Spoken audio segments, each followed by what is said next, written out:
A convidada notável de hoje é Selma Fraga, secretária municipal de Tecnologia, Ciências e Inovação. Mas a Selma começou há mais de 40 anos na área de tecnologia da informação.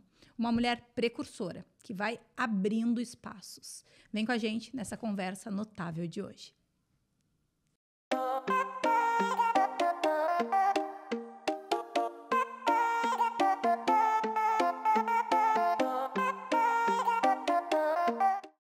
Selma Fraga, que prazer te ter aqui, que coisa boa que tu aceitou o nosso convite quando a gente estava fazendo a lista, porque a gente, né, de tempos em tempos a gente fala quem que a gente admira, que a gente quer ter aqui, né, quais as mulheres, e o teu nome sempre estava ali, né. Me lembro muito de ti quando eu era pequenininha, né? Faz tempo. E eu lembro que tu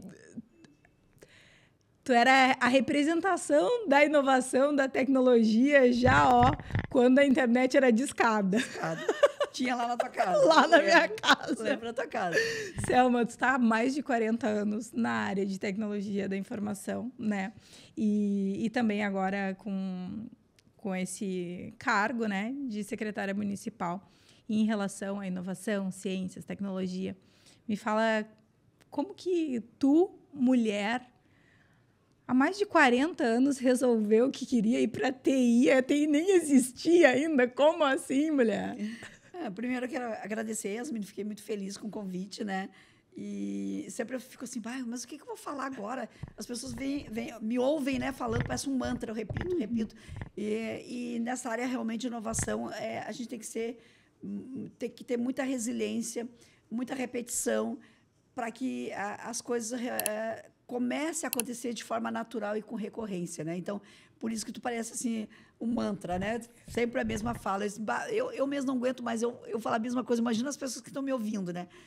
Mas, na verdade, assim, não foi uma escolha minha, né? Eu trabalhava com 16 anos em um supermercado e aí um dia o meu chefe, o seu Eduardo, disse assim, olha só, vai dar uma vaga no CPD. Eu já fazia aqui no Gensa, o ensino médio, e eu tinha uma disciplina de processamento de dados. Já tinha, né? Então eu sabia alguns conceitos em relação aqui do colégio. E aí eu disse, mas como que eu vou trabalhar com informática na época? Não era tecnologia, era informática. Se eu vendo mortadela e queijo. Eu era balconista do supermercado na fiambreria, onde eu vendia queijo e mortadela.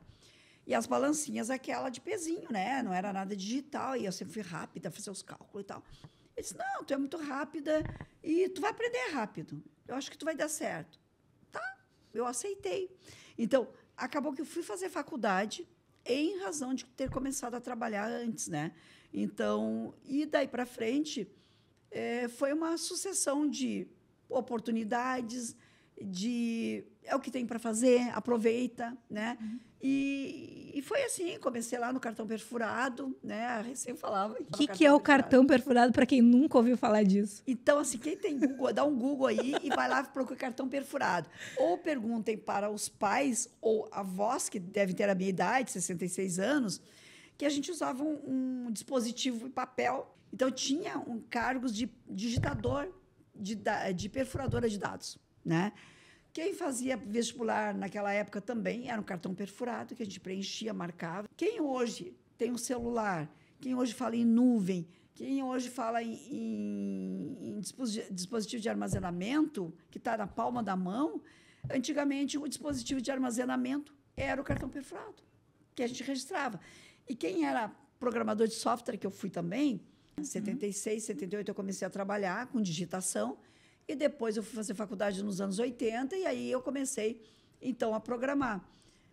E foi isso. Então, eu sou, assim, digamos, um ser, que não parece, mas eu sou um ser humano, que pegou toda a evolução da tecnologia a partir do cartão perfurado, e depois eu segui aí, Cobra, Edis, HP, e aí foram vindo outras marcas, né?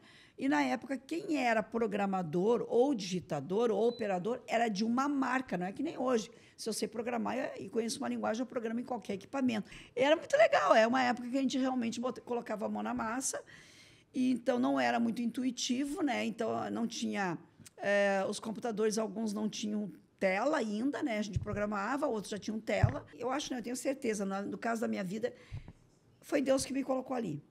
Não foi uma escolha minha. E eu peguei a oportunidade.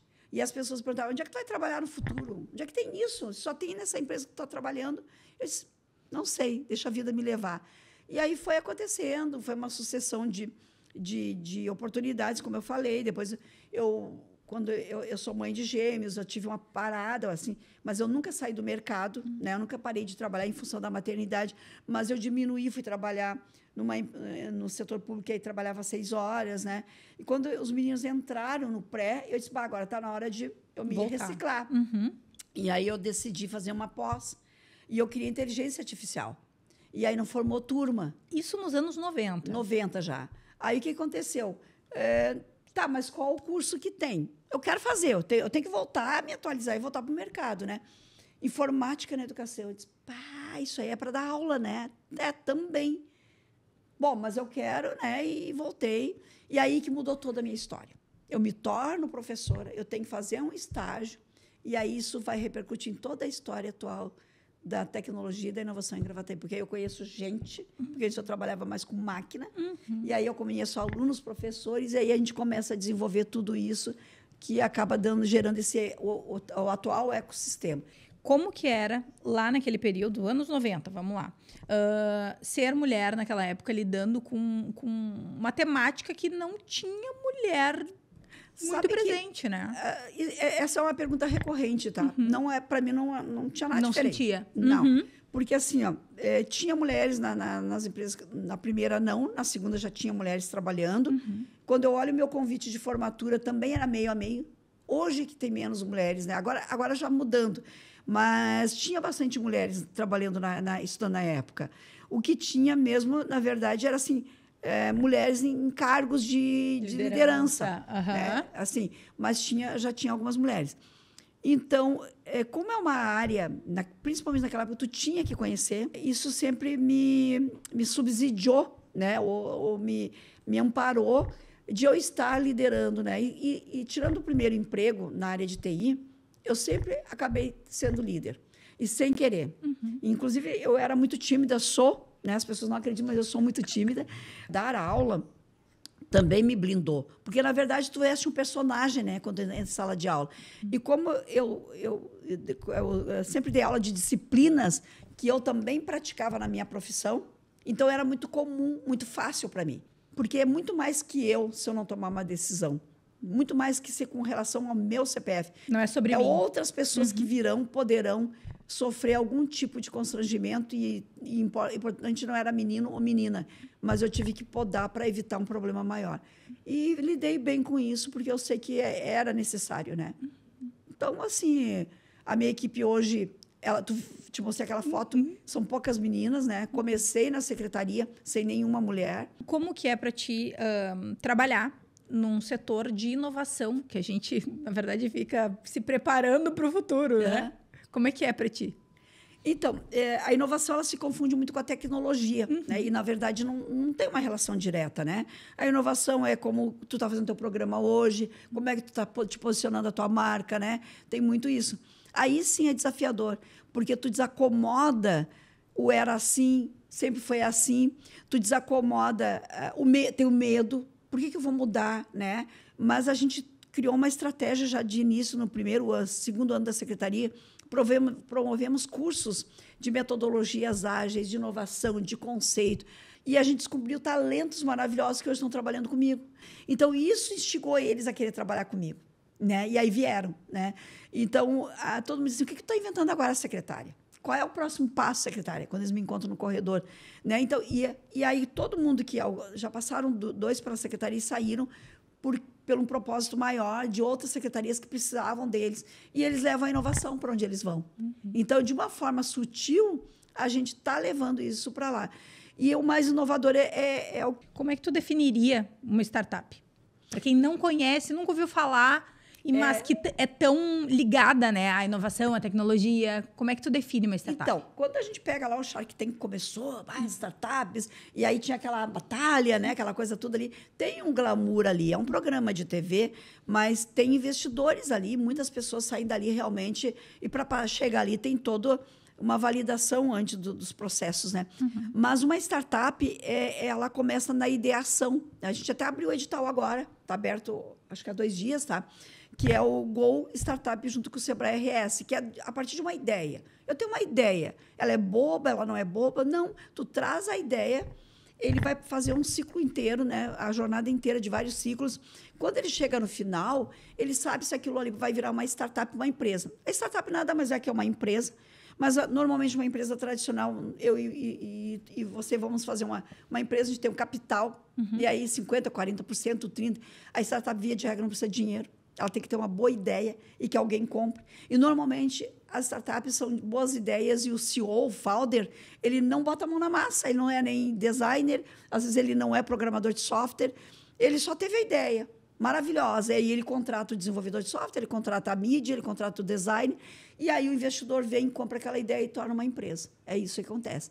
Então, a startup é uma forma de dizer que é alguma coisa inovador, um negócio que talvez não exista, com uma capacidade de escala, com uma capacidade de mudar um problema, né? Normalmente ele é focado em problemas e não ele vai resolver todo o ambiente de um sistema ERP, por exemplo, mas ele tem um problema pontual. Ele resolveu aquilo ali, ele cumpriu uma missão.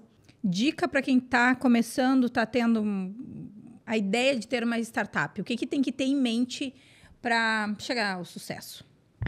Resiliência. Empreendedorismo já fala isso, né? Normalmente, nós olhamos para a nossa ideia a melhor, é a mais perfeita, a mais bonita, não tem. Se não tiver público, se não tiver cliente, não tiver consumidor, pode ser o projeto mais bacana, não vai vender. Então, tu tem que ter obsessão pelo teu cliente. Quando tu passa por esses processos de aceleração, que a gente chama, tu vai descobrindo se tem público, quem é o teu concorrente, se tu tem capacidade de escala, se vai ter investidor para isso é muito legal. É como um Canva de negócio ali. Como um Canva, mas mão na massa, na prática. E aí ele recebe workshops, ele recebe mentoria, ele vai se apresentar para uma banca de jurados que vão dizer, olha... É a triagem deles. É a triagem deles. Perfeito, né? Perfeito. E quando a gente fala de empreendedorismo, qual a importância do empreendedorismo para o desenvolvimento também de uma cidade? O empreendedorismo, serviços, os locais, isso vai repercutir muito na economia, né? Que hoje já repercute em Gravataí, tem um grande número de serviços. Quando eu empreendo, né, eu estou gerando um negócio, eu estou gerando oportunidade de emprego. Então, isso é importante para o município. E também demonstra o crescimento econômico. Mas empreender, tu também tem que aprender sobre educação financeira. Quanto que tu guarda e o quanto que tu aplica do teu negócio. É muito difícil, porque a gente não tem uma educação empreendedora. Não tem. E geralmente o empreendedor ele é visto como louco, né? Como assim? Tu vai largar um CLT para empreender, né? Ainda é visto dessa forma.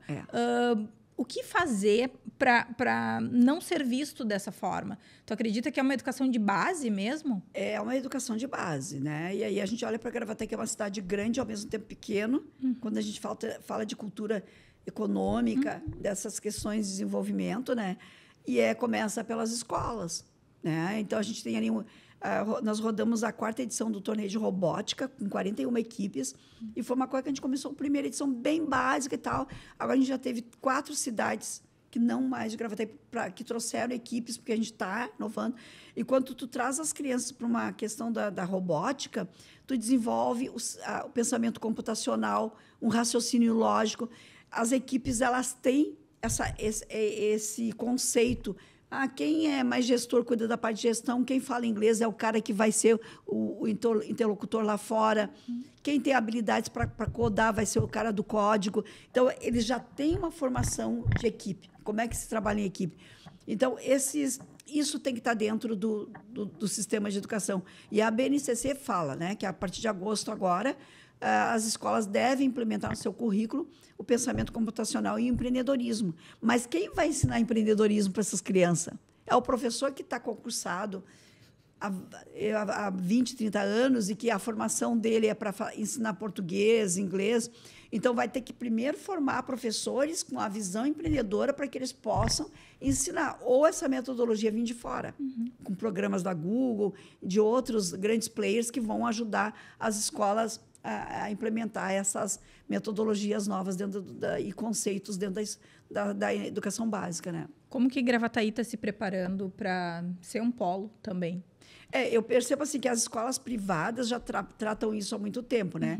Mas a rede municipal também, para te ter uma ideia, de 41 equipes, né, de 41, 32 é da rede municipal, que vem das nossas escolas. Mas isso também muito do professor, sabe? O professor instiga, o professor leva, ele batalha. Nós temos uma secretária hoje muito dedicada, muito visionária também, sabe? Então, se tu pega 41 e 32 equipes são dos pequenos, o município já está vendo isso, sabe? Mesmo Perfeito. Que mais isolado, né? A escola que tem o professor que vê isso, implementa, porque até então não era obrigatório, né? Então, eu sei trabalhar com robótica, eu vou colocar isso dentro da minha sala de aula. Era muito isso, né? Mas agora já vai ter uma coisa mais ampla e mais institucional, né? E não individualizado por escolas, né? Instituições de tecnologia, como, por exemplo, a Pradotec, Intec, enfim, como que isso pode fomentar para que outras pessoas de outras cidades também venham para cá e não só pensando nesse crescimento do gravataense com esse pensamento empreendedor? Como a gente tem as leis de inovação são muito boas, né? Bem recentes, tá? A gente atrai CNPJs para cá. A gente tem atraído. Uma pelos incentivos fiscais, né? E aí a prefeitura desburocratizou bastante. É muito rápido, né? O prefeito que recebe, ele chama os secretários que têm alguma relação com aquele empreendimento. Então, ele recebe, ele trata disso pessoalmente, né? E a gente atrai muito também as startups que estão em outros lugares, porque não acontece muito isso em outros locais da startup. Quando eu falo startup, que é né, o do CEO da startup sentar com a secretária, conversar, explicar para ele, olha, funciona assim e tal. Então, a gente tem atraído muitos CNPJs desta forma, né? Como a gente também perde alguns, porque é mais, digamos assim, atrativo outros centros maiores, né? Mas a gente tem atraído. E a gente tem atraído também muitas missões de outros estados para cá. Por que eles falam, né? Quando eu chego num Tecnopuc, no Tecnocinos, no Caldeira, eles são gigantes, estão prontos. Então, o que a gente quer entender? Como é que tu fez isso sem nada? Porque a maioria não tem a equipe, não tem o orçamento, não tem o programa. É no né? amor. Muito no amor. É muito amor, claro. A gente tem os programas muito claros, né, de políticas públicas e tal. Então, eles se inspiram muito na gente. Como é que eles conseguem fazer isso, né? E, então, o Pradotec, ele é uma incubadora, né? Caberia ali 20 startups no máximo, 12 salas são da prefeitura, alocadas pela prefeitura. A gente tem 10 startups que acabaram de graduar. Elas terminam o ciclo de incubação, que a nossa incubadora é a Unicinos, né? Então, essas 10 graduaram, agora vem um novo edital para outras incubar e tem um programa de pré-aceleração, o programa que é feito junto com o Sebrae. Então, a cada período, nós temos o Start, tem o Digital e o Scale, conforme a maturidade das startups, né? E é uma forma assim, como é que eu vou te dizer? É DNA, é entrar na cultura do município, sabe? Hoje, se fala muito em quádrupla hélice, até quíntupla, né? Então, nós temos ali a hélice pública, a hélice academia, a hélice do setor privado e o terceiro setor, né? Que é entende-se de lojas, a SIGRA, a GTI, as organizações, sabe? E a hélice pública é a que mais movimenta, é a que mais que puxa esse trem hoje aqui em Gravataí. E o que a gente quer? É que essa hélice não seja ela a impulsionadora, mas que ela ajude e as outras se movimentem. Que ela participe apenas. E aí o que acontece? Essas outras hélices criando esse ecossistema, aí vai ser natural. Aí vai estar no DNA da cidade. Aí o empreendedorismo, ele vai se projetar, ele vai crescer, ele vai achar o seu público, independente do governo existir. E claro que o governo vai ter que existir por conta das leis, dos alvarás, dos incentivos, está tudo certo, entende? Mas a gente faz assim muito movimento, a gente faz workshops, a gente traz cenário para cá, levamos startups para Gramado, para FBV, para o Salt Summit, a gente faz esse movimento, né? Mas isso é a hélice do governo. E o legal é quando isso começar a acontecer naturalmente. O que aconteceu no Salt Summit? Eu estava lá, muitos empresários de Gravataí. Entende? Que antes eles iam mais pelo governo. Agora não, eles já estão indo independente. Estou indo lá ver o que está acontecendo. É uma expansão da mente também. É uma expansão da mente. Então, nossa, eu fiquei muito feliz quando eu encontrava o Val, falando, olha aqui, que legal, cara, tu está aqui. E não ligaram para a gente para ver se tinha ingressos, se a gente ia ter uma comitiva. Não, eles foram. Perceberam a importância disso também. Isto é magnífico, sabe? Está acontecendo muito esse movimento em Gravataí. Muitos empresários indo ao Vale do Silício. entender. O que eu ia te perguntar. Quando a gente pensa, né? Vale do Silício, inovação e tal, onde tu respira, onde tu sente o lugar.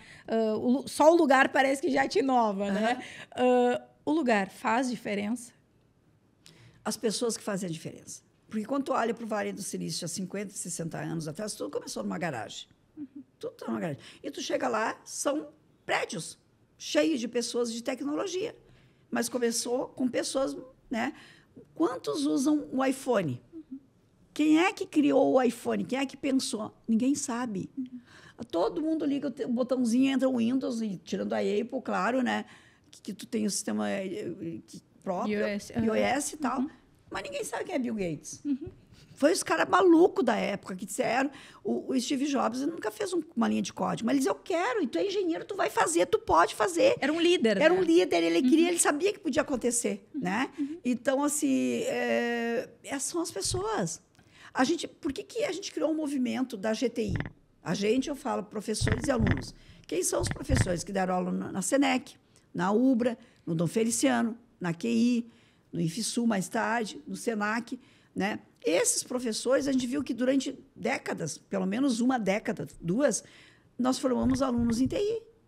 Aqui, milhares. E eles foram embora ou trocaram de profissão. Por quê? Porque, na época, precisava de uma grande empresa para absorver a mão de obra deles, né? Que eram os programadores, que eram operadores de equipamentos e tal. E eles foram embora para outros países ou outros estados, né? E a gente disse: vamos achar esses alunos. Não faz sentido as faculdades fechando os cursos na contramão do que o mundo está dizendo. Né? Então, a gente teve 7 instituições que formavam mão de obra para a área de TI. Né? E aí, depois sobraram 2, e agora a gente tem o IFSU, né? o SENAC em Gravataí, a QI que mantém, a UBRA, a SENEC e o Dom Feliciano fecharam os cursos à época, e agora nós temos o ITEC. E agora temos também o Sinodal, que também tem o curso de análise de sistemas. Então, assim, a gente está começando a formar mão de obra de novo. Então, a gente pode se tornar um celeiro, né? Porque hoje, qual é a nossa vocação? Setor metal mecânico, a indústria que é forte. Mas como é que Gravataí é conhecido? Não é a cidade do moranguinho, não é da erva mate, não é do chimarrão. Não é das bromélias também. Não é das bromélias também. E não é do bolinho de chuva. E não é da GM, porque a GM é um grande, né, empreendimento que é vocacionado na indústria. Perfeito. Então, qual é o produto nosso? Qual é a festa que a gente tem, que o prefeito bate muito nisso, né? Nós não temos uma festa nativa, mas quem é que faz a festa nativa? São as pessoas, não é a prefeitura. Né? Tu vai à festa do moranguinho. Eles plantaram moranguinho, vamos fazer uma festa moranguinho. Vamos para Santa Cruz, que tem o Oktoberfest, é uma das melhores do país, porque eles fazem isso muito bem feito. E o que nós produzimos de festa? Nós temos uma festa maravilhosa, que é a festa do Divino, e que funciona com a igreja, mas ela é muito sozinha. Perfeito. E ela pode se tornar a festa do Divino em todas as igrejas católicas, assim como outras igrejas poderão promover suas festas. Então, a gente tem que descobrir isso para que a cidade se torne autêntica com os seus potenciais, né? Isso é uma importância das pesquisas para o setor. Então, nós temos hoje esse gap aqui em Gravataí, né? As nossas instituições, elas estão mais classificadas como faculdades, nós não temos a universidade, né, nesse mercado, nesse âmbito. Então, é um dos desafios, né? Potencializar as instituições, que elas comecem a promover pesquisa, fazer parceria com outras universidades que tenham, mas que seja uma extensão aqui em Gravataí, porque a gente viu que nós ficamos num ranqueamento de inovação 4 pontos atrás, por exemplo, eu não lembro direito o número, 6.4, 6.2, e nós ficamos atrás de um outro município porque não tinha pesquisa. A inovação nossa, ela está assim, e é tão necessária. A pesquisa é muito necessária. Porque na pesquisa tu vai desenvolver novos produtos, novos serviços, e aí olhando para o potencial da tua cidade. Então, esse é um desafio que a gente está aí, 2026, puxando na nova gestão, o novo PPA, né? começa a partir de 2026, né? Então, o prefeito foi reeleito, mas o programa de políticas públicas dele de gestão começa de 2026 a 29, né? Então, é um desafio que a gente vai tentar agora achar uma forma de impulsionar e trazer isso para as faculdades aqui. E a gente tem o Conselho de Inovação, e todas as instituições de ensino participam do Conselho. Também é uma forma que o Conselho possa puxar, né, essa agenda de uma forma mais persistente e necessária, né? Isso é muito importante. Como que a economia impacta a inovação e a tecnologia? Então, a economia, o impacto, acho que é o contrário. A inovação e a tecnologia causam impacto aqui na economia, né? A gente já percebe um crescimento de várias coisas na cidade, né? A própria rua coberta é uma inovação e impactou na economia, né? O Prado Tech, mesmo que seja um prédio pequeno ainda, mas ele impacta porque ele traz olhares para Gravataí, o que está acontecendo lá. Então, a gente tem que ter uma incubadora maior, né? Obviamente que aquilo ali é um investimento privado e a prefeitura, então, ocupa esse espaço da hélice pública, né? Então, a gente tem que fazer um movimento ainda para ter mais hubs, né? Empresariais, não só de startup, mas de players mais já maduros, né? E, então, isso está se tornando natural. E óbvio que o empreendedor local, ele ainda não enxerga, eu acho, o potencial da inovação nos seus negócios. Ele ainda não viu, ele não visualiza, né? Tanto que os 145 anos de Gravataí, onde todo mundo colocou, né, o cenário sempre da igreja, Dom Feliciano, e eu trabalhei com a IA e disse assim, não, eu quero dar parabéns para a minha cidade, que eu nasci, mas me ajuda a criar uma imagem futurista, né? Então, ele mantém os prédios históricos, ele mantém a vegetação, mas ele mostra algo maior que a gente pode fazer. E isso, às vezes, fica... Não, isso não é para Gravataí. Não é para Gravataí. Gravataí merece isso. O cidadão de Gravataí merece isso. Porque nós vamos a outros países visitar prédios, museus, né? Fazemos isso, levamos investimento, impacta na economia, mas a gente constrói prédios, vamos dizer assim, básicos, né? A gente não constrói prédios austeros, fortes, que daqui a 100 anos serão visitados, porque foi criado, né? Então, a gente tem que ser um pouco mais empreendedor mesmo, sabe? Olhar para frente, o que eu vou deixar para o meu neto, para o meu filho, para a minha cidade. E eu acredito que isso é que vai ter que mudar, né? A gente tem muitos empresários bem-sucedidos em Gravataí, mas essa visão futurista tem que entrar na alma deles para que a gente possa garantir esse desenvolvimento independente de governo. A tecnologia, ela acaba impactando em deixar um pouco a história para trás? Olha só, esse dia eu falei, foi rápido, mas um jornalista pegou e me chamou depois para conversar. Todo mundo que tem a minha idade lembra da Ecotron, né? Quando disse que eu te conheci criança, eu era criança, a Ecotron já existia. A Ecotron empregava mulheres, na sua maioria. E ela trabalhava ali com transistores e mais microprocessadores e outras coisas já naquela época. Aí depois a gente passou pela Siemens, que produzia semicondutores, depois veio a Épicos e agora a TDK. Então, lá nos anos 60, nós já produzíamos tecnologia no município. O primeiro satélite brasileiro foi produzido aqui em Gravataí, pela Digicom. A Edisa era uma fábrica de computador aqui no distrito, que nós tínhamos em Gravataí, que depois veio a HP e depois saiu. A prefeitura de Gravataí tinha um centro de processamento de dados, né, na década de 80. Então, nós já tivemos muitas coisas à frente. Se tudo tivesse se mantido em evolução, a gente tinha que estar 20 anos à frente na nossa economia. 20 anos. Porque nós já tivemos isso dentro do nosso município. Por que não andou? Não é de agora. Não é de agora. Não, esse DNA não é de agora, né? Então, foram empresários que se estabeleceram aqui por alguma motivação, pelo ambiente, próximo do aeroporto, próximo de não sei o quê, mobilidade e tal, mas vieram para cá. A Pirelli veio para cá. Hoje é a Prometheon, né? Então, a gente já teve... E sem falar em Dana, e sem falar em grandes outras empresas que estão aqui há muito tempo, e as médias, né? A gente tem muita empresa de robôs agora em Gravataí, né? A gente até vai colocar 6 perto do Monet, 6 empresas da área de tecnologia, algumas de robô, que são ex-funcionários da GM, que colocam as suas empresas com automatização. Muito legal isso. Então, a gente tem um DNA para a indústria 4.0. A segunda equipe de robótica do país é de Gravataí, que é a FRC 1772, a The Blazers. Que legal. Que capacita esses meninos hoje. Perfeito. Né? Tem que o a SESI, FIMAC é uma apoiadora também. Exatamente. O SESI, né? Que promove, o Senai. Então, nós temos o Sistema S completo em Gravataí, né? SESI, hoje agora Sistema Fiergs, Senai, SESC, né? E qual é o outro? Senai, SESI, Senac e Senac. Senac. Né? Então, nós temos um Sistema S completo. Então, a gente tem muita coisa, mas eu acho que vai muito do gravateiense olhar para dentro, sabe? O que eu fico, às vezes, assim... Eu sou bairrista, né? Até porque esse trabalho que hoje eu faço na prefeitura é muito mais pelo propósito do que já estou aposentada desde 2010, enfim. Então, eu acredito muito nisso. Mas eu estou em Porto Alegre por algum motivo. Antes de eu ir, eu abasteço em Gravataí. Qual é a mulher que não tem um cartãozinho Renner? Principalmente da minha idade, todas têm. Eu não compro no Renner se eu estou em Porto Alegre lá. Eu venho, estaciono aqui e compro aqui. Para que essa loja fique aqui. Para que ela gere emprego aqui. Eu estou no Mac lá, eu quero tomar um cafezinho, eu venho no Mac aqui. Né?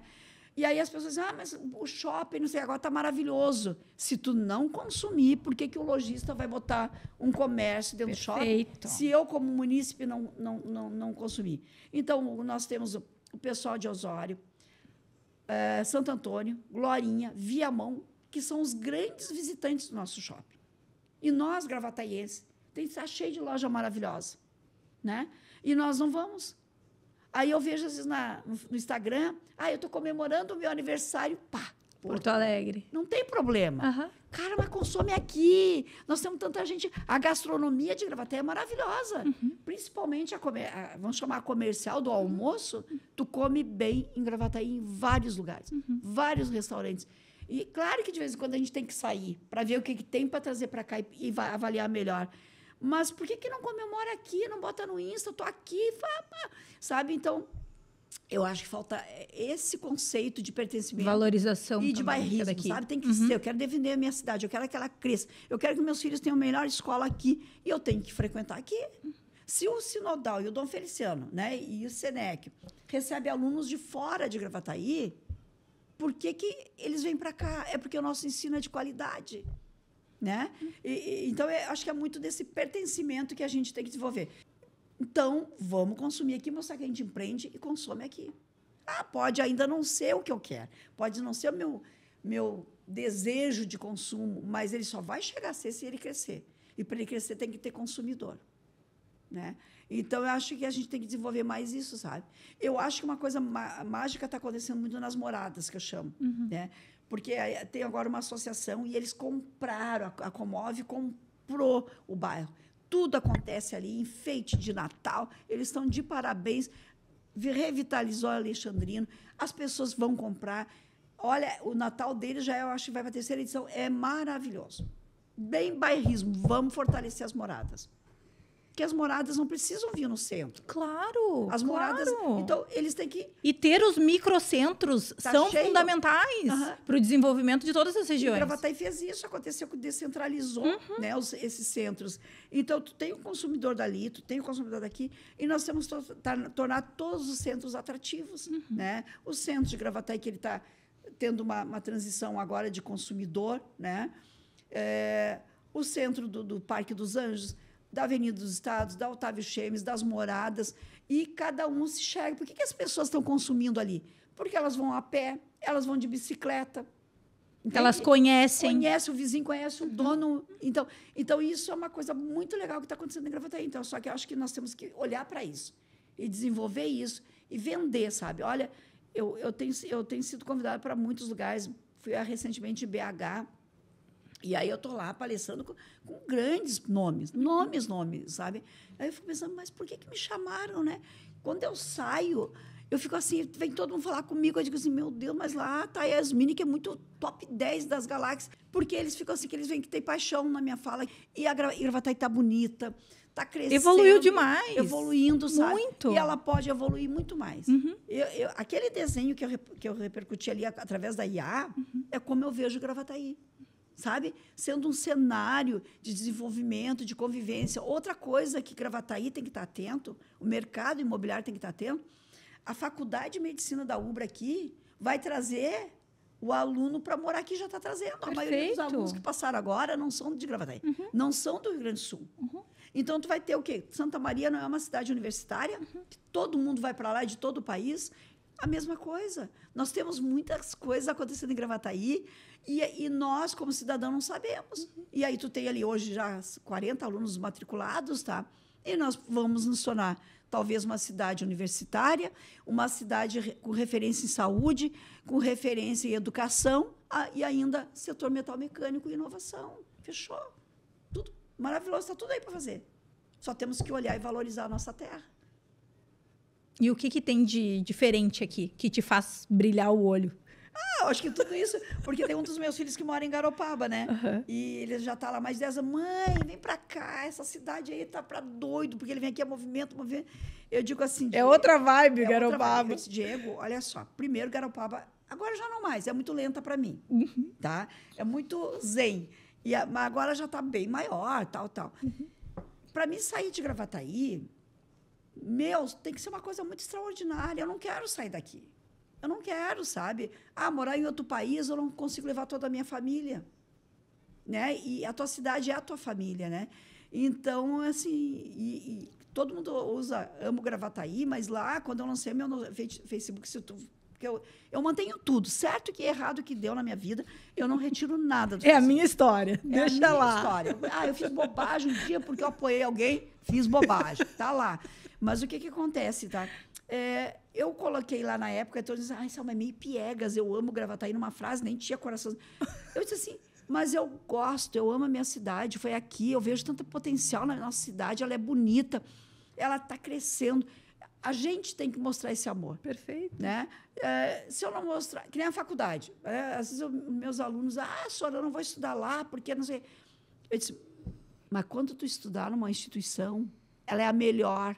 Claro. Porque ela é o teu diploma, é onde tu fez a tua faculdade, tu tem que valorizar, tu não pode desdenhar, entende? Então, assim, as pessoas elas têm a mania de querer a grama do vizinho.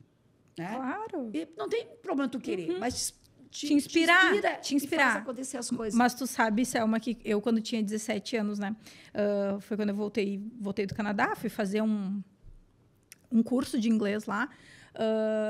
Durante 2 meses. Eu voltei e eu já tinha aquela ideia, né? Meu Deus, eu quero ir pro mundo, aquela coisa toda, né? E aí eu voltei e eu me lembro que eu falei para meus pais assim, não, eu quero morar sozinha em Porto Alegre, porque Gravataí, eu lembro da frase, tá? Gravataí é muito pequeno para mim. E a doce ilusão dos 17, né? Aí e eles, não, beleza, né? Passei na PUC e tal, fazia muitas cadeiras, e aí era aula de manhã, de tarde, algumas de noite, e aí fui morar em Porto Alegre. Vivi, né, o doce sonho ali dos 17, morando sozinha. E aí, quando eu voltei para Gravataí, aí 17, aí tá, Porto Alegre, aí 18 anos eu tinha quando eu me mudei de fato, né?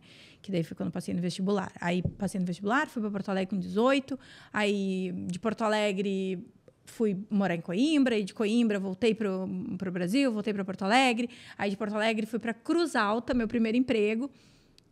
Cruz Alta versus Gravataí, né? Assim, tamanho, né? Pô, Gravataí é pequeno para mim, vou para Cruz Alta, né? É uma diferença, Deus te coloca nos caminhos que ele tá. Não, é ali, ó. Toma, Yasmine. Aí fui para Cruz Alta, beleza. De Cruz Alta fui para Pelotas. Aí, né?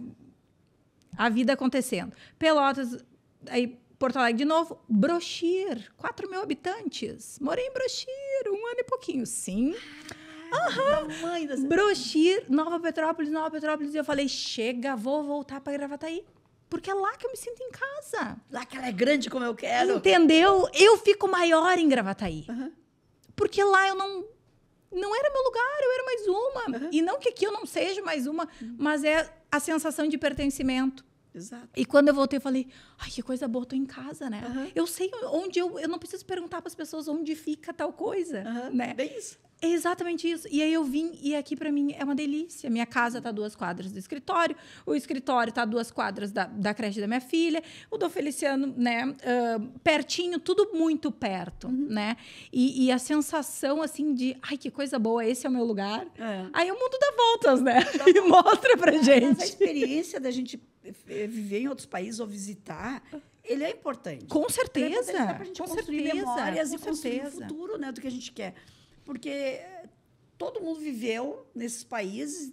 Por que tem francês no Brasil? Por que tem italiano no Brasil? Por que tem americano no Brasil? Porque aqui eles encontraram alguma coisa que talvez não tenha em outro lugar. Né? Então, é natural que alguém queira sair daqui. Mas o que eu acredito muito é que assim, nós é porque a gente ficou muito tempo a cidade de dormitório, ia para Porto Alegre, dormir. Muito.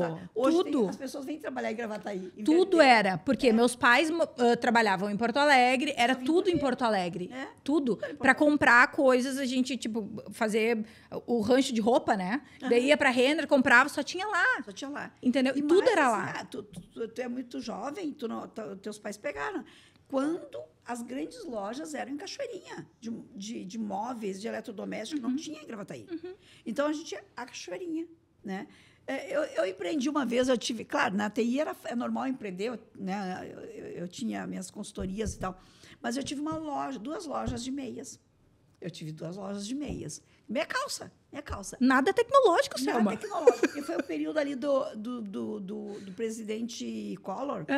Porque eu pedi demissão da prefeitura, quando foi chegando, não, isso aqui não é para mim, vou embora.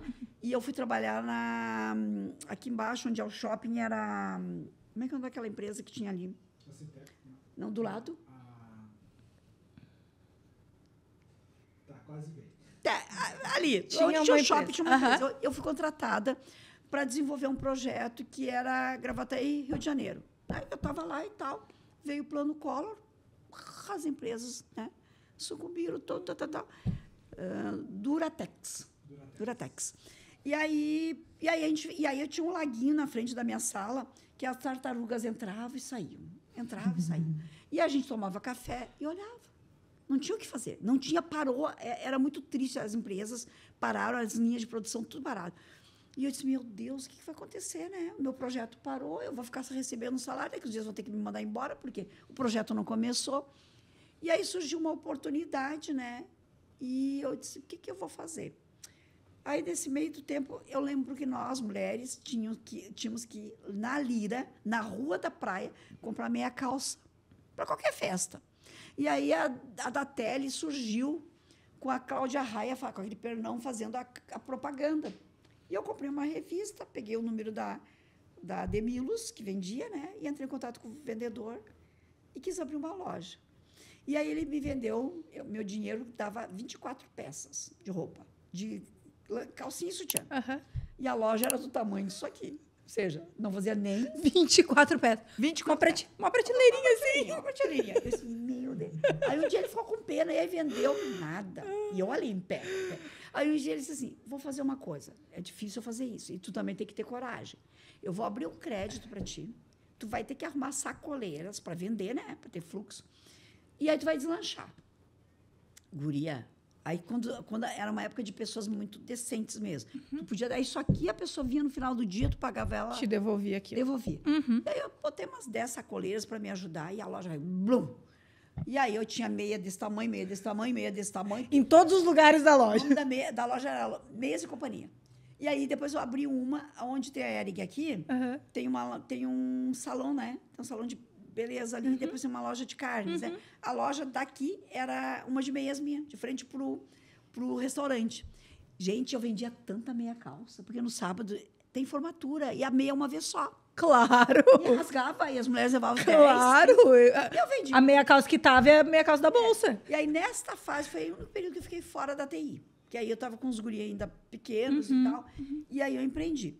E do lado onde tem a loja de carne, a Gatos veio para ali. E olha só como é que é a história. A Eliette é empreendedora na veia. Ela era gerente da Mesbla, que era uma loja de departamentos do lado. Claro, eu me lembro da Mesbla. E aí a Mesbla fechou. E aí eu trabalhava com a irmã da Eliette na Câmara. E ela disse assim, Selma, tu consegue ouvir a minha irmã, ajudar ela? Porque ela está desesperada, perdeu... Não era bem essa palavra desesperada, mas ela está muito triste, ela não sabe o que vai fazer, perdeu... Tá, vamos conversar. A baixa do empreendedor. Aí ela veio e disse assim, escuta aqui, o que tu sabe fazer? Vender. Então, abre a tua loja, guria. Mas, Selma, não sei o que... Abre a tua loja aqui. Essa loja está vazia, abre aí. Vamos ver o que dá. E deu. E aí Deu bom. A loja abriu. Aí a gente ri, né? Que o primeiro Natal que a gente fez em conjunto.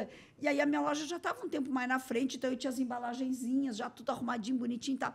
E ela disse, onde é que eu faço as sacolinhas? Eu dava o fornecedor para ela, aquela coisa toda. E aí, no Natal, né, ela estava muito assim, ainda não tinha uma venda. E as roupas também não eram as roupas de hoje, não eram.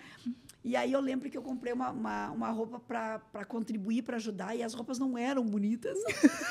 Daí tá, mas nesse meio tempo, o que aconteceu? Tá? A TI, né? E aí eu disse, pá, o que eu vou fazer agora, né? Que coincidiu com a minha pós. Eu tenho que tomar uma decisão. Eu empreendo, ou da TI não dá para fazer as duas coisas. E aí foi que eu tomei a decisão pela TI. Né? E aí que eu fiz? A loja de Cachoeirinha tinha uma amiga que queria comprar, tá, vendi. Tá, pega a loja. E a daqui estava mais difícil de vender, porque já tinha detalhes aí. A Deda já estava também... Então, não tinha um apelo, porque era duas já, né? Claro. O que eu fiz? Liguei para o fornecedor, as caixas fechadas, disse, tu aceita, Yasmine?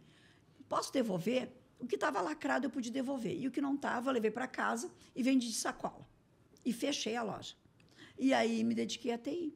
Então, também eu empreendi. Eu tive 2 lojas de lingerie e meias já. E aí era muito legal, porque eu tinha meinha desse tamanho do bebê que nasceu, até a tiazinha maior, eu tinha todos os tamanhos, todas as cores. Era incrível. E eu também vendi meias, calcinha e sutiã. A veia empreendedora, né? A veia veio. Até a minha filha disse, mãe, por que tu não volta a TI? Eu disse, é que assim, a TI está tão dentro do meu, sabe? Que agora, para mim voltar, eu já não tenho a mesma idade. Tu é a cara da inovação. Né? E aí, para mim voltar, eu tenho um conhecimento que eu vou ter que, mesmo que seja comércio, tu tem que aprender do produto, tu tem que descobrir o teu cliente, né? E é um desafio diariamente. É uma motivação que tu precisa ter constantemente também, né? Foi legal, porque assim, eu era tão ousada e vendia tanto que a Demilos me deu... Como é que a gente chama aqueles negócios... Expositor. Aquilo que fica luminoso. E eu podia escolher. Aí era uma perna gigante na frente da loja, assim, mesmo, eu comprei aquele pernão. E eles me deram, né? Porque eu vendia muito bem. Então, eu não precisei gastar, sabe? Assim, eles me deram aquele luminoso, né? Mas começou com 24 peças. 24 peças. 24 peças eu comecei. E como que tu vê o Brasil expandindo não só Gravataí, né? Desde quando eu me conheço por gente, a gente fala, né? A gente ouve, e eu lembro da capa da Time com o Cristo, o Brasil, né? O país do futuro, e aquele foguete, né? O Cristo virado num foguete. E ele não veio ainda, né? Não. Ele não decolou ainda. O que acontece, assim, se o Brasil tá... A gente tem uma economia gigante. Outro dia eu ouvia o presidente da Tupi, que é uma indústria, né? E ele reclamando, a gente parou de investir na indústria, então a questão da competitividade. E ainda assim a gente é competitivo, ele falando, né? Então, o que aconteceu? Assim, a gente tem uma carga tributária muito alta, né? A gente não investe na pesquisa, que eu te falei, não investe na indústria. Então, o que a gente tem?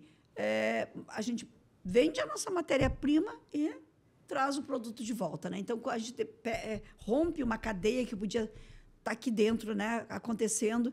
E aí eu fico pensando assim, é uma área que ela é muito sensível, né? Porque ela vai impactar na economia. E a gente tem um modelo político do nosso país que não está legal, né? E aí eu não estou falando de A e B, não é isso, tá?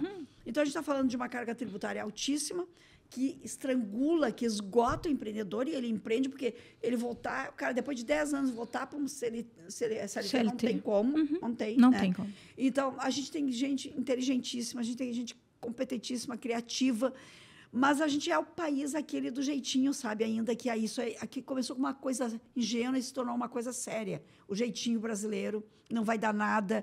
O desrespeito está muito grande. Muito. Eu acho que essa questão da educação... Muito. E a educação não é só a formação, que, né? Quando eu falo só, não quero também, né? Minimizar, mas também o que vem de casa, né? Vem de casa, né? Perfeito.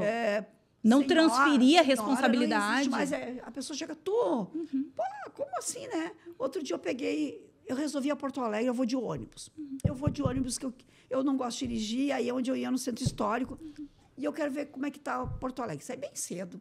Desci lá no ponto central lá e fui pela Doutor Flores, fui subindo. Meu Deus, o centro de Porto Alegre está feio. Ali a gente tinha as floristas, a gente tinha aquilo era mágico. Tinha vida. Sabe? Tinha vida. Né? Então, agora está tendo um trabalho para revitalizar, enfim.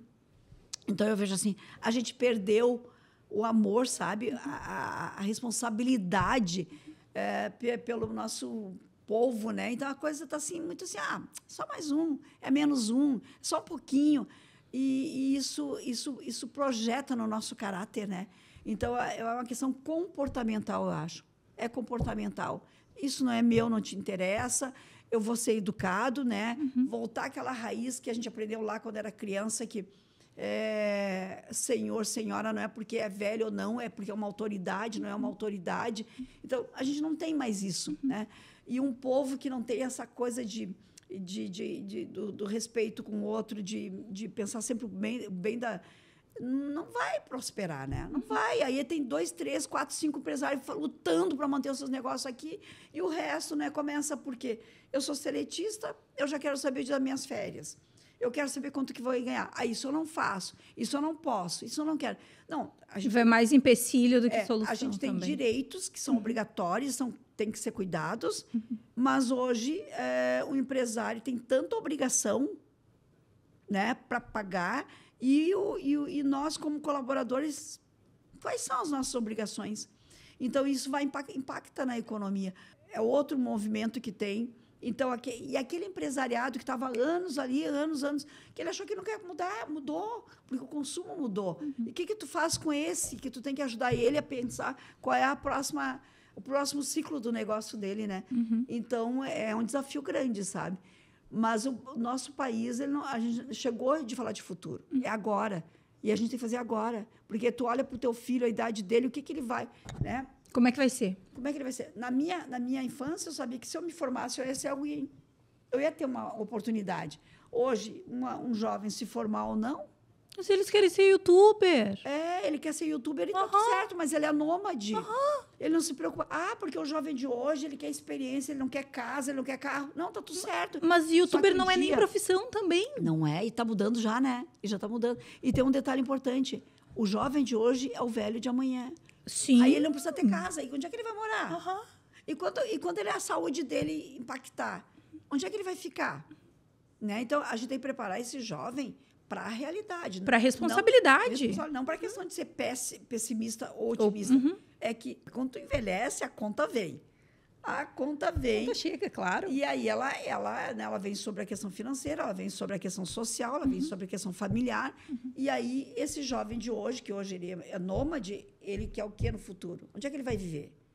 E se os pais não existirem e não tiver mais a casa dos pais para voltar, né? Então, tem aí um desafio bem grande para a nossa sociedade, né? E isso, claro, muito para os países aqui, né, latinos, que têm uma cultura muito diferente, né? Mas dá tempo de aprender, né? É muito louco, não tem outra palavra que defina, na verdade, porque assim, quando a gente fala em Brasil, a gente fala de um país jovem, né? Mas, ao mesmo tempo, não parece que a gente está evoluindo de fato, né? Porque se a gente pensar 20, 30 anos atrás, que era muito diferente, hoje a gente vê isso que a gente não está sabendo para onde a gente vai mesmo, né? Tu sabe que quando citei Coimbra, inclusive, fui fazer um semestre da faculdade lá, escolhi lá justamente pela questão de entender as raízes do Brasil. Né? Queria entender mais sobre o meu país, né? Não só pela facilidade do idioma, não só por estar na Europa, mas tu sabe que foi muito difícil, assim, a experiência em Portugal. E eu lembro muito, assim, que quando eu cheguei, tipo, a Universidade de Coimbra, caraca, eu passei para cá, que legal, né? Assim, aquela coisa da conquista mesmo. Mas eu me senti tão mal em Portugal, assim, sabe? De julgamentos, de preconceitos, de ser brasileira, de acharem que estava lá para roubar marido das portuguesas, né? Eu ouvi isso muitas vezes, inclusive. Eu tinha 20 anos na época. E fui para estudar, né? Para saber mais sobre o meu país. E eu lembro de uma pergunta que um dos professores fez para a gente que estava na sala de aula. Era aquela coisa bem histórica, né? Sentado, assim, em vários degraus, assim. E aí ele perguntou, por que vocês acham que Portugal está na zona do euro, né? Do euro, né? Faz parte do euro, da moeda. E aí eu lembro que um português, ele levantou a mão, assim, um colega levantou a mão. Eu fazia várias... não era sempre a mesma turma, eram cadeiras diferentes. E ele levantou a mão, então não sabia o nome dos colegas. Ele levantou a mão e ele falou, porque a gente tem muito mais característica com o povo europeu do que com os africanos, por exemplo. Eu falei, mas, gente, não sabe nada de história, meu amigo. Então, a necessidade da gente ver também que muitas dessas explicações, elas estão nas nossas raízes. Porque quem colonizou o Brasil era quem não era muito legal, né? Por isso que a gente vamos tem mandar esse para DNA lá, também, né? vamos mandar essa galera para lá, entendeu? Então, é muito complicado, mas é ainda mais complicado tu ver que o crescimento, ele não é um crescimento, quando tu pensa num crescimento natural, tu pensa num crescimento em linha reta. E o que a gente vê É sempre altos e baixos. altos e baixos, e aí a gente evolui um pouquinho e cai de novo. É isso mesmo, essa é a vida. É interessante, né? E tu sabe quando tu fala isso, porque todo mundo fala, porque o país tal. Quando tu olha para a Europa, para os Estados Unidos e até mesmo para a China agora, tu tem modelos para copiar. E esses países que desbravaram o mundo, eles criaram o método e o padrão. Então, se eu tenho um modelo para copiar, e exemplo disso é a China, que quando a gente via... Isso aí veio da China, made in China. Durante muito tempo, não tinha qualidade. E made in China era aquela gozação. Era R$1,99. O que aconteceu com a China? Ela veio, copiou, aprimorou, e é o que é hoje. Entrega tudo hoje. E aí, então, enquanto as pessoas estavam rindo deles, eles aprimoraram, e hoje eles não dependem de mais ninguém. Perfeito. Exceto a questão alimentar, ainda que a cadeia aqui ainda talvez tenha um impacto grande na vida deles, mas hoje... Também tem os sintéticos que pode resolver no futuro isso tudo. Então, assim, o brasileiro, ele tem que sair dessa zona de oba-oba, né? Que nem eu digo assim, chega agora 20 de dezembro, as cidades, principalmente gaúchas, se esvaziam. Para tudo. Todo mundo está na praia. Tudo. Aí, em março, o pessoal volta. Depois do carnaval. Depois do carnaval. E se o carnaval for em março, só lá para em abril. Então, o que acontece? Aí tu volta e aí tu quer... correr atrás. Não, correr atrás ainda o cara tem vontade. Não, ele quer chegar e quer o mundo à disposição dele. Não vai dar certo. Não vai. Tu entende? Então, assim, como é que eu consigo me divertir, viver a vida, acolher as questões boas, né? Mas que eu mantenho o meu compromisso com o meu dia a dia, porque a rotina vai voltar e a conta vai chegar e tu vai ter que voltar a trabalhar, enfim...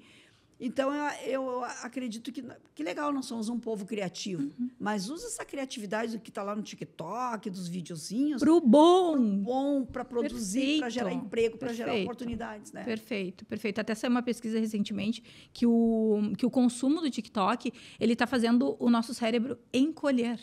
Literalmente. Fisicamente, ele está encolhendo. Está encolhendo, exatamente. Porque tu fica naquela mesmice da dependência, né?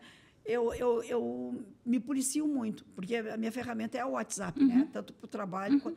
Então, tem coisas que às vezes não dá tempo de eu ver no horário, né? E aí, quando eu chego em casa, eu tenho aquele... Só que antes eu via que era 20 minutos, eu botava em dia. Agora passou para 30. E aí eu disse, não, eu vou fazer o seguinte, eu vou etiquetar, isso aqui não é pós-trabalho, isso aqui eu só vou voltar amanhã. Porque aí tu chega em casa... Tu consegue fazer isso hoje? Eu consigo. Tem coisas que ainda... Eu estou tentando. Eu chego em casa e ainda fico aquela coisa, porque eu estou tentando. Tal. Mas eu consigo ficar off quase o final de semana inteiro. Ai, que bênção! Eu consigo. E aí, o que acontece? Daqui à praia, que nem às vezes eu consigo ir de boca fechada.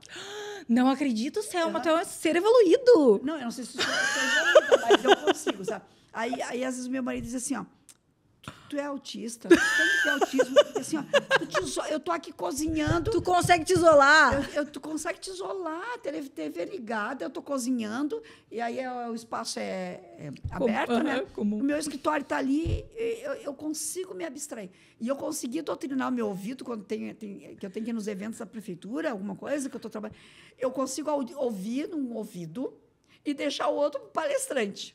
tu desliga áreas do teu cérebro e ativa outras. Porque eu tinha que estar ouvindo lá para a palestra, não podia perder o que estava lá, né? Mas eu tinha que ouvir alguém que mandou uma mensagem urgente. E eu estou respondendo. Não me pergunta como, mas eu consegui fazer isso, sabe? Então, manter um ouvido para cá e outro para lá. Mas é um exercício que tu faz, né? E a mesma coisa assim, não, agora chega, né? Chega, eu tô em casa. Mas mesmo assim, eu sou atropelada também, né? Às vezes o marido diz assim, poxa, né?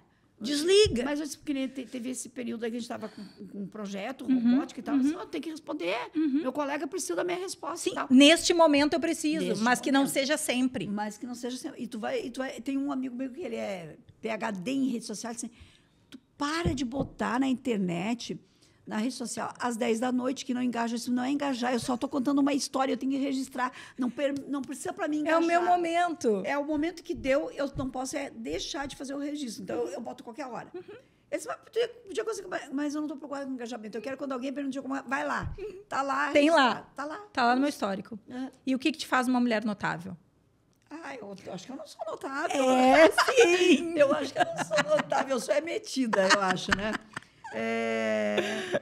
Eu não sei, eu acho que é como tu que tem propriedade do que tu fala, do exercício da tua profissão. Eu acredito, assim, esse momento parece que está passando também de feminismo, de feminista, e aquela narrativa decorada, né? Hoje a gente percebe que as mulheres que estão trazendo essa pauta, elas têm propriedade do que elas estão falando, né? Só porque eu levantei uma bandeira, que eu gosto, uma bandeira ali e tal. Então, assim, eu acredito que é o fato de eu estar muito tempo numa área, não é que eu domine, mas que eu tenho um conhecimento razoável, e eu consigo falar disso da minha alma, do que eu sinto, né? Eu não venho aqui, o que é, vão me perguntar, eu vou decorar para te dar uma resposta que a pessoa está esperando ouvir de mim. Tanto que eu digo assim, pô, será que alguém quer me ouvir ainda? Eu falo a mesma coisa o tempo inteiro, sabe? Mas depende da pessoa que está na minha frente. Hoje eu falei as mesmas coisas de forma diferente, né? Então, eu acredito que os nossos caminhos, eles já estão predestinados. Tu pode levar mais tempo, menos tempo, e isso não é filosofia. É a fé, a crença num Deus, né, que eu tenho muito, porque eu sou a pessoa mais provável de ter dado certo na vida. Mais provável de ter dado tudo errado. E eu estou aqui, numa área um pouco diferente, não difícil, mas diferente. Eu me alfabetizei quase com 8 anos, porque eu sou disléxica. Foi um aluno meu que descobriu quando eu tinha 40 anos, até eu era tratada como uma burra, que não aprendia. Imagina, e aí eu fiz uma faculdade de tecnologia, aí eu tirava 10, 9 em algoritmos e programação, mas psicologia eu repetia 5, 4 vezes, porque leitura eu não sabia interpretar, né? E aí eu repetia, porque eu queria me formar, eu repetia. Aí um dia o meu aluno disse assim, Sora, tu é disléxia? Eu? Claro que não. Mas, Sora, o algoritmo está todo espelhado. E tu faz isso sempre, Sora. Eu disse, sério? Né? E aí, vai no médico, o médico mas só já se resolveu, né? Tem que fazer. O que eu aprendi... Diagnosticada pelo aluno. Pelo aluno. E aí, o que eu aprendi depois desse diagnóstico? Porque eu falo muito rápido. E, para mim, está tudo certo, porque o meu cérebro está... Aí, quando eu vejo que a pessoa está muito... peraí, ela não entendeu. Aí, eu consigo, então... falar Faz uma leitura do ambiente. E tentar falar um pouco mais, ser mais explicativa. E eu me lembro do conceito que o prefeito me disse nos primeiros dias, porque eu não conhecia ele tão pessoalmente, né? Ele disse assim, eu nunca vi uma pessoa sem ponto e vírgula. Você sabe, conhece essa alma? Ela não tem ponto, ela não tem vírgula. Eu disse, meu Deus, que vergonha. Será que isso é bom ou isso é ruim? Não, isso é horrível. Imagina quem está me ouvindo, pensa assim, você está louca. Fala, né? E aí eu tento, né? E aí esse ponto e vírgula, quando ele chama a atenção, estava na minha escrita também. Então, como eu tenho que escrever muito na secretaria, e agora tu tem a IA que te ajuda a corrigir português e tal, mas antes eu não tinha. Né? Então, eu disse, eu não posso publicar isso, eu tenho que ler 10 vezes. Eu tinha que ler 10 vezes para saber se a vírgula estava no lugar. Te exigia muito mais. Nossa, demais. Escrever a secretaria foi muito difícil para mim. Hoje, 90% do que eu faço de projetos, eu tenho já um perfil criado na IA, então ele sabe que... Aí ela pergunta para mim assim, eu coloco a fala da secretária nesse texto? Sim, coloca. E é direitinho, né? E a do prefeito? Eu disse, não, do prefeito a gente vai mandar para a comunicação, só deixa o espaço para a fala do prefeito. né? Dependendo da autoridade. Perfeito. E aí, assim, hoje eu escrevo um projeto porque eu sei que eu quero. Eu boto as leis, eu botei todas as leis que eu utilizo na IA. Eu uso a Lei 4364/2021, Lei de Inovação do Capacitando a IA para trabalhar para ti. 133, Lei de Licitação, eu uso tudo isso aqui como, né? A tua E aí, base. quando eu digo assim, tá, mas fundamenta isso para mim dentro da 14133. Que antes eu teria que copiar e tal. Então, a minha produtividade hoje, ela triplicou. Já era bastante, eu tripliquei. Porque eu consigo usar. Mas é aquela questão, né? A confiança demais e a vaidade são os pecados que enterram o ser humano. Então, nunca confie na IA, porque às vezes tem dia que ela está bugada e aí tu diz, não é isso que eu disse. Reescreve. Então, tu tem que aprender. E o que tu está pedindo para ela e o que ela está respondendo. E é isso, sabe? A gente não pode achar que tu é a cereja do bolo. Tu sempre tem o que aprender, tu sempre tem que te policiar, né? Então, eu acredito que isso é o que me faz hoje, né? Quem sou eu, não sei exatamente quem eu sou, né? E eu dei certo, se é que eu dei certo, porque foi Deus, sabe? Né? Eu sou uma menina daquelas mazelas, que pai morreu quando eu tinha 12 anos, eu trabalhei de faxineira, depois balconista, me alfabetizei tarde, depois eu virei professora por uma sucessão de coisas que aconteceram. E é isso, as pessoas que hoje eu rodei. Imagina, gente, eu com 20 anos, eu não tinha 5 amigos, 5 pessoas na minha volta. Não tinha. Né? Porque eu não conseguia pronunciar mais que 10 palavras. Não saía, eu não tinha vocabulário, eu não conseguia. Então, eu me fechava. Né? Eu sempre fui magrela, hoje nem tanto, mas eu era magrela, desengonçada, tanto que o meu apelido era Garibaldo, quem viu a Vila Sésamo, eu era um ganso, assim, né? Porque eu já tinha essa altura com 14 anos. Magra, alta. Que não é alta, mas naquela época eu tinha os cabelos compridão. É alta, sim, eu me considero super alta e tu é maior do que eu. Não, mas assim, e aí então eu era muito desengonçada, eu ficava vermelha, eu era tímida, eu era um bicho estranho, muito estranho, mais que hoje, sabe? Então, assim, eu decidi namorar tarde, quer dizer, namoro foi uma conseguida, mas eu nunca quis namorar, porque eu não queria casar, porque eu tinha medo de engravidar. Toda aquela história, mas a minha mãe ficou viúva com 32 anos, e eu não queria... Não queria passar por aquilo. Não queria passar, né, por aquilo, e a minha mãe cuidando dos filhos sozinhas, então eu não queria aquilo. O estágio, né, digamos, eu já era carteira assinada no Febernat, mas ali foi, para mim, uma lição. Porque, assim, ali passava, não tinha shopping, então ali passavam os juízes, as modelos, os jogadores de futebol, os grandes empresários iam comprar ou tomar café na lanchonete do Febernat. Então, tu via aquelas pessoas bem arrumadas, os primeiros cabeleireiros surgindo em Porto Alegre, e eu ficava assim maravilhada. Eu aprendi tudo ali, como é que as pessoas se comportavam, como é que se vestiam, sabe? Eu olhava e ficava maravilhada. Então, para mim, aquilo ali foi um palco de aprendizado, sabe? Mas estava longe aquilo.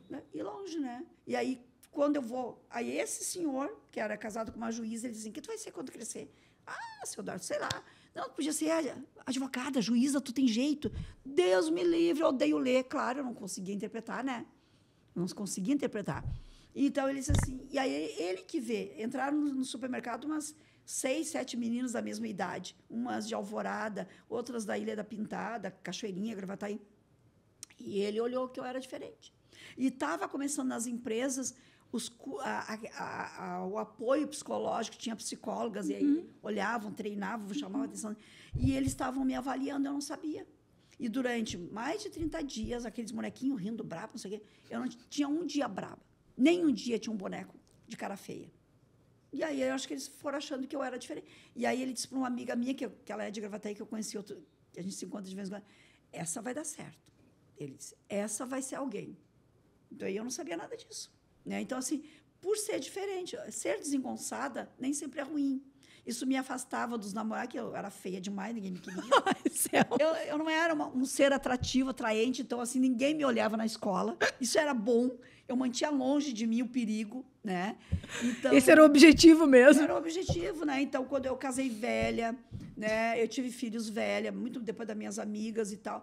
Mas, assim, foram escolhas, né, que eu fiz, né? E eu queria ser alguém. E aí, para ser alguém na condição que eu tinha que estudar. E aí, para mim estudar, eu tinha que superar a dificuldade de aprender que eu não sabia, a dificuldade para pagar, a dificuldade, uma série de coisas. Mas eu ia me formar, e eu me formei.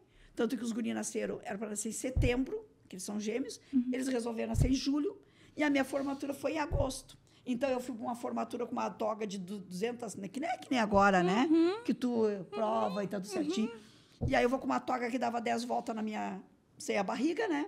E ainda a última prova, eu tive que ir na sala do reitor para pedir autorização, porque a última prova eu não consegui fazer. Eu estava no hospital. Tava ganhando teus filhos. Aí não é que nem hoje tu protocolo online. Não, eu tive que ir lá na Unicinos, subir a pé, porque é época de prova não tinha ônibus, eu morria de medo de dirigir, né? Então, o que aconteceu? Aí fui lá, né, ainda com dolorido, fiquei sentada numa reitoria horas para pedir a bênção do reitor para mim poder fazer a prova e me formar. E aí eu espero, por favor, eu tenho filhos gêmeos, eu tenho que me formar agora. Eu depois vou entrar num momento de maternidade que uma cadeira vai me ferrar pro resto da vida. Com certeza. Aí eu ainda consegui entrar na formatura em tempo, sabe? Não é que nem hoje tu faz formatura de gabinete, porque eu não quero me formar. Não, olha. E aí, o que acontece? Mas só que tudo isso, para mim, não foi drama. Eu não transformei isso em tragédia, sabe? Tudo bem, passei por isso, tinha que passar. Mais um desafio, vamos lá, vamos para cima. E aí eu volto na Unicinos eventualmente, aí tu olha assim, se eles olharem as minhas notas, eles vão dizer, mas essa mulher nunca podia ser secretária, isso não pode, é 6 para passar, a média minha era 6, exceto as cadeiras de linguagem, de programação. E aí como é que um ser que não sabe ler consegue fazer, né? Interpretar. E aí, o que eu fazia? Antigamente, antes de eu me diagnosticar, eu li todos os livros que tem na casa, eu li. Tem 4 para ler que eu ganhei agora ultimamente. Eu tenho uma prateleira cheia. Eu leio a primeira página e a última. Sempre. Que aí eu consigo entender. No início. É. Começou, vou dar uma lida aqui e ali. Para entender o contexto, para conseguir manter o raciocínio ali para ler. Senão eu tenho que ler uma página, às vezes, 3, 4 vezes. Hoje, nem tanto, sabe? Mas eu consigo fazer... Sim, já treinou o teu cérebro. Agora eu já sei, mas antes eu tinha que ler 10 vezes uma página para entender o que estava escrito ali. É horrível. Ser dislexo, que é um dos espectros, né? Menos, né? Mas é horrível quando tu não consegue interpretar um texto. Óbvio tu não consegue. Né? Tanto que eu comecei o mestrado e tinha uma cadeira com a professora que escreveu o primeiro livro de redes que eu comprei. Tá? E aí eu tinha com ela, e aí a cadeira precisava, e eu não conseguia. Eu abandonei a cadeira no mestrado, porque disse, não, eu nem vou perder tempo, vou botar meu dinheiro fora, eu não vou conseguir. Porque ali naquele período eu lutava com isso, sabe? Eu ainda estava dando aula e eu estava começando o mestrado. Larguei isso não é para mim.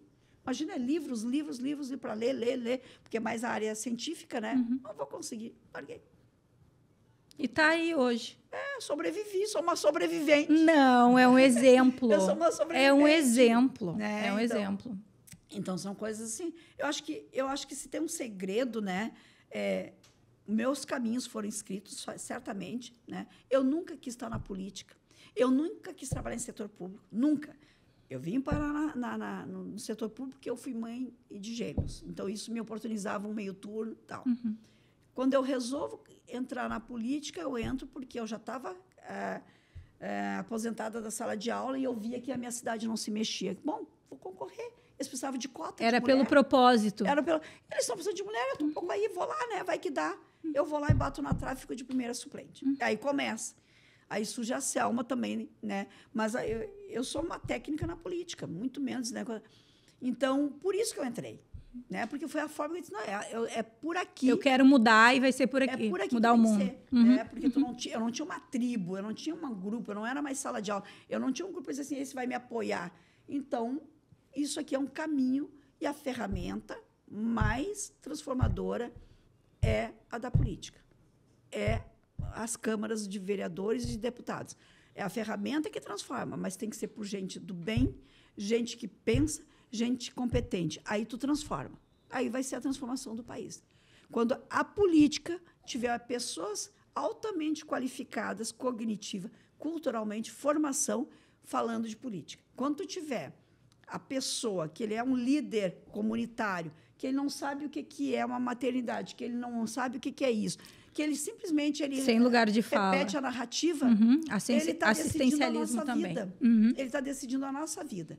E aí não dá certo. Pensando sempre no assistencialismo e não no Quanto mais pessoas passando do trabalho, quanto mais pessoas passando fome, quanto mais pessoas, melhor, porque ela é presa para mim para o próximo capítulo. É fácil, né? Transformar em voto daí. É fácil. Então, é isso que a gente tem que... Eu sempre digo para as pessoas, não quero falar de política, porque não é isso. Mas vocês têm que ocupar espaço. Não existe espaço vago na política.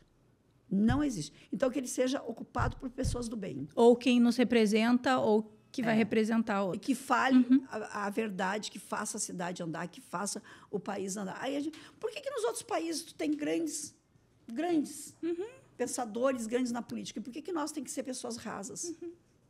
Por que nós temos que nos acomodar com pessoas rasas? Se contentar. Achar que nos representa. Então, assim, está em nós, né, a mudança.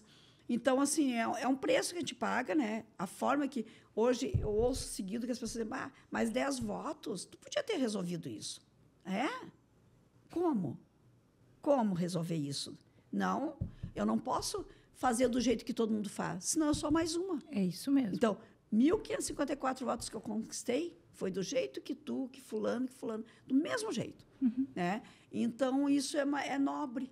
Né? Porque que realmente faltaram 10 votos, mas esses 1.554 são votos íntegros, votos que tu te orgulha. Que eu me orgulho. Né? E eu espero nunca decepcionar essas pessoas que foram ali, saíram de casa para votar no meu número. E eu acho que é isso que a gente tem que pensar, enquanto pessoas que têm que pensar o futuro, né, dessas crianças que estão aí. E não adianta tu formar eles, mandar embora para o país, um dia eles vão sentir saudade e vão voltar, e aí vão voltar e vão encontrar uma cidade do jeito que estava. Né? Não evoluiu, não cresceu. E o que nós fizemos, nós que ficamos? Nada. Né? Eu sei, ficou vendo passar. Eu sei que isso não vai me dar... o pessoal diz assim, quando é que vão te reconhecer? Eu não quero reconhecimento. Eu não faço para ter uma placa. Né? Um busto da Selma, no meio da cidade. Né? Respeito. Claro, e não claro. para eu ser mulher. Claro. As pessoas, porque tem... Não, até quando a gente está na fila, né, alguém chega e diz assim, não, por favor, a senhora... Não, pode passar. Tu estava na minha frente, tu vai seguir. Né? Então, a gente também tem que ver isso. Não é o fato de ser mulher que tu tem que passar na frente. Não é o fato de tu ser velho que tu vai passar na frente. Tu tem que saber que quem passa na frente é aquele cara que é um deficiente, é um cara que não pode parar em pé. Eu sou uma mulher de 66 anos, saudável. Por que eu tenho que tomar a frente de ti? Né? Porque tem pessoas mais jovens do que a gente que estão ali, né, segurando uma muleta, uma coisa. Então, acho que a palavra respeito é que forma o conjunto da onde a gente vai parar, né? E não tem uma receita, né? Não estou dizendo que o que eu estou falando é certo, mas é o que eu experiencio, o que eu vivo, né? É por isso tudo que tu é notável. Imagina! Bondade. Selma, muito obrigada. Eu que agradeço. Por ter sentado aqui, por ter tido essa troca tão rica, que me fez ganhar o dia. E é sensacional te ter aqui, poder conversar contigo, poder aprender contigo, porque tu é luz. Quem agradece sou eu, imagina, né? Não carreguei no colo, mas eu arrumei os computadores da Yasmin, quando lá, né? Como é que era o chiado do modem? Não mais, mas ele tinha aquele chiadão. Aí, imagina, a honra é minha, ter cuidado dos computadores da Yasmin, agora eu tô aqui na frente de uma autoridade, num assunto. Que isso! Uma comunicadora maravilhosa, uma profissional excelente, né? Isso que faz a gente feliz. Com certeza. A gente vê os bichinhos, né? Daqui a pouco tá virando gente grande e... Tá conversando aqui com a gente. Né? Que coisa então, maravilhosa. Isso é maravilhoso, né? Isso é maravilhoso, né? Então, por isso que... Outra coisa, imagina tu fazer o teu trabalho e dizer, pô, essa mulher trabalhou lá como técnica e deixava os computadores tudo errado, né? Aí a gente sabe onde é que vai encontrar, né? Onde é que vai ser o próximo encontro? A importância de fazer certo, né? Fazer certo, né? Na vida. Que legal. Muito obrigada, Selma. Te agradeço. Sucesso para vocês, né? Pra gente. Obrigado pela oportunidade, é uma honra. Obrigada, Obrigada.